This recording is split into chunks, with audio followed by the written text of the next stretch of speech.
Hey, what's up? It's your guy Dawson from D&D TV, coming with you episode 7 of Preachers of Detroit, and I'm entitling this Black Lives Matters. And as you guys see from tonight's episode, I'm dedicating this to the memory of America Williams.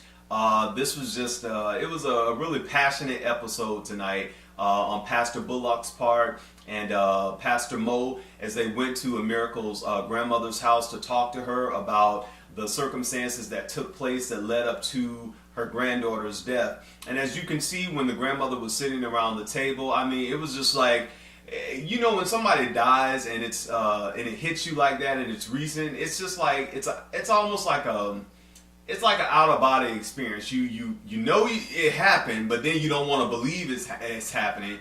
And that's the look that the grandmother had on her face while they were at the table. And Pastor Bullock basically stated that he's going to do everything in his power to be there and support the family and to be there for Miracle's mother and her father and the grandmother. And you know, I think that's one of the reasons that, you know, I kind of gravitate towards Pastor Bullock as being one of my favorite pastors on this show. Sometimes he has his narcissistic ways. Yes, he does have that. But when it comes down to it, he's about the people. He does what Jesus did. He goes out in the community, he goes and tries to help and try to heal the people wherever they are. He doesn't tell them you have to dress up and look pretty to come to my church. He goes out in the community, and we definitely saw that on this episode tonight. Bishop Vaughn and her husband Gil meet with the counselor. The counselor basically stated that he was happy that they wanted to meet with him again. And tonight, I think we saw a different side of Bishop Vaughn, because there was a time when she was talking with the counselor, when she really explained to Gil that I need you here with me. I love you. I'm not looking for a divorce, which we hadn't heard her say in previous episodes. And basically, she turned to Gil. Now, I love the part when she turned to him and said, I need you to lead. And it didn't seem like that was kind of, you know, forced or it was put on for the cameras. She looked him dead in the eye and said, look, Gilbert, I need you to lead. We need you in this house. And Gilbert, you know, he took notice to it, and he definitely said that he sees that him being in North Carolina has caused, you know, a rift in the family, and he wants to make amends and he wants to do better. So they both, you know, tell the counselor, thank you, you know, for coming in and helping us out, and we're definitely going to try to make this work. So it's good to see at the end that they're going to try to make their marriage work and bring their family together. The Shelby Five are getting ready for a performance, and of course, you know, the girls came in late, and Don Shelby Jr. is talking to his brother Trent about, you know, being on time and practicing more. And it seems that, you know, the Shelbys, I mean, they got good singing voices, but it seems like Don Jr. said that some of them are like doing other things, and that can really show during a performance. I mean, if you're not on one accord, it's going to show what you did during practice time. Trent seems to be more interested in football, like they said. He seems like he's really not, you know, full force into the Shelby Five. It's just like, it's a family group. That's what I'm here to do, so let me just do it. And that's basically what he's doing. It was a little frustrating for Don Jr. to go ahead with practice, because, you know, they were on the cell phones and, you know, looking on different things, different apps and everything, and that is distracting. I mean, if you're in a performance or something, or if you're practicing for a performance, a choir rehearsal, or anything you do, it could be football, basketball, people on their cell phones is the most annoying thing, because it's like people can't put the phone down. They have to have the cell phone on. So we see that that's not only true for people who are in church, because, you know, people don't even listen to the pastors preach no more. They be on Instagram and on Facebook while the sermon is going on. So that is true. Put the phone down while you're rehearsing. Bishop Ellis and his wife, who are the best dressed couple on Preachers of Detroit, and I'm even going to say they are the best dressed couple out of all of the franchise for Preachers of LA 2. I just love their style, their charisma together. His wife seems to, you know, have that style, that flair, and they complement each other well.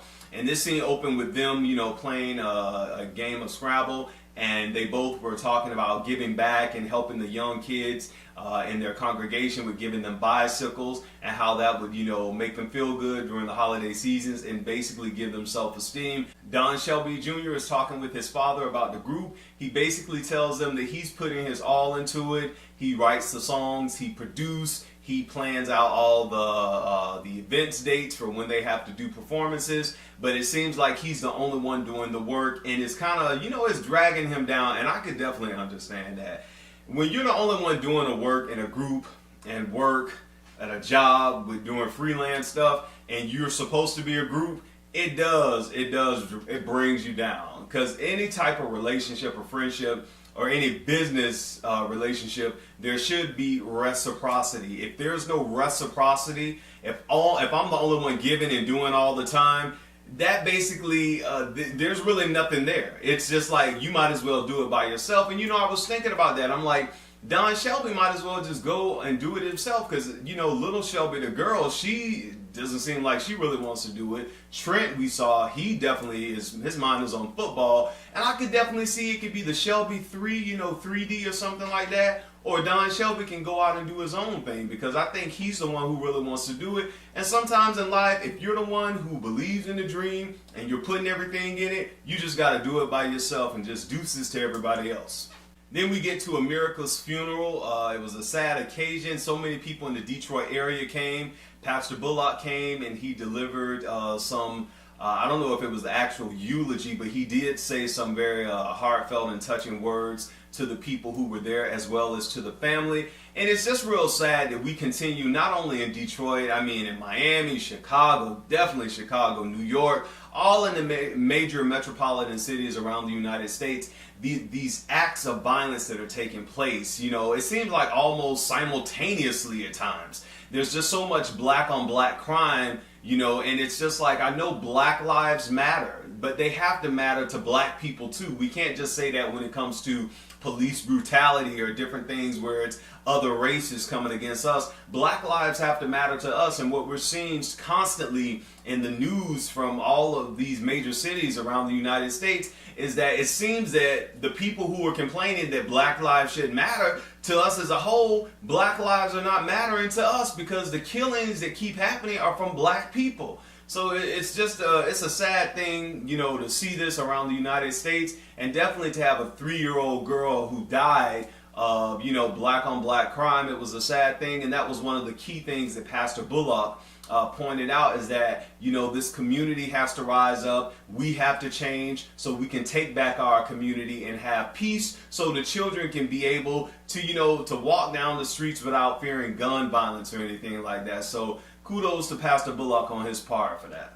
Gilbert Bond takes his grandson Andrew to a pool hall, and they go in there and they shoot pool and they talk about life lessons. And one of the things I thought was very interesting tonight is Gilbert told Andrew, you can listen to some of your friends in the street, but sometimes guys in the street don't give you advice that'll help you in life. It's more just from people who are just giving you stuff, just how to scheme and how to hustle, which it can be true, that is true in certain parts. But I really love what Andrew told his grandson. He said that men need to open up and talk, and men need each other, and that no man is an island. And I think so many people get comfortable in life, I can do it, I don't need nobody, I got it myself. But in some instances in life, we all need somebody, no matter how independent you are, no matter what degrees you have, how much money you have, or who you know.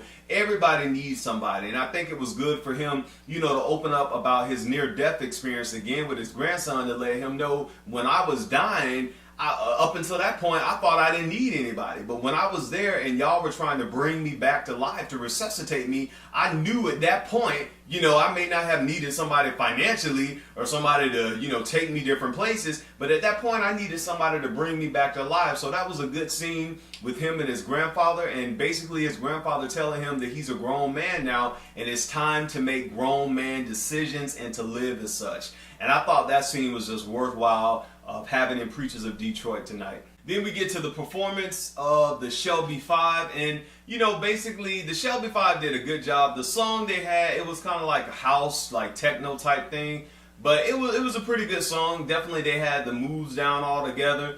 I can see that, Don Shelby Jr. is the one who really wants this, even based on the performance tonight. He's the one who really wants this to work, because he was really amped up in the crowd, really bringing the energy. When I looked on the stage, I saw him and he had more energy than all the rest of them, although they were good. But I could see this is something that Don Shelby Jr. really wants. And like I said, I think he should even try, to pursue it solo, if they don't really want to get on board or whatnot, because I think he really has what it takes to be a recording artist, rather in gospel, contemporary, or even with secular music, which they were, invited to do so with Dorinda Clark Cole's producer in a couple of episodes ago. But overall, the performance with the Shelby Five was really good.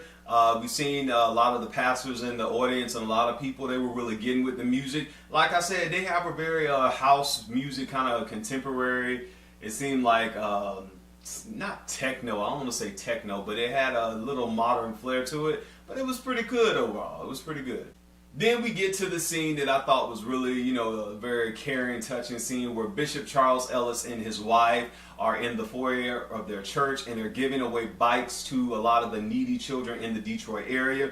I was very happy about this particular scene because you see that Bishop Ellis is really talking with his members and all this kind of stuff, and really there with the kids. And it didn't seem to me like this was his first time like being in the foyer, because most people, like I said, they don't want to go to mega churches because they feel like, oh, the pastor, you can't touch the pastor, you can't talk to the pastor, you always have this and have that. But to see that his wife was actually mentoring some of the ladies in the church personally, and that they were able to talk to him and knew him personally, I thought that was really commendable. And it was definitely good to see the kids, how happy they were with receiving bicycles, and the parents who were happy as well. And some of the parents was tearing up and crying because, it's really good for your church to give to you in that kind of way, because usually church is not giving nothing. Maybe, a chicken dinner or a turkey or something during Thanksgiving or Christmas. But other than that,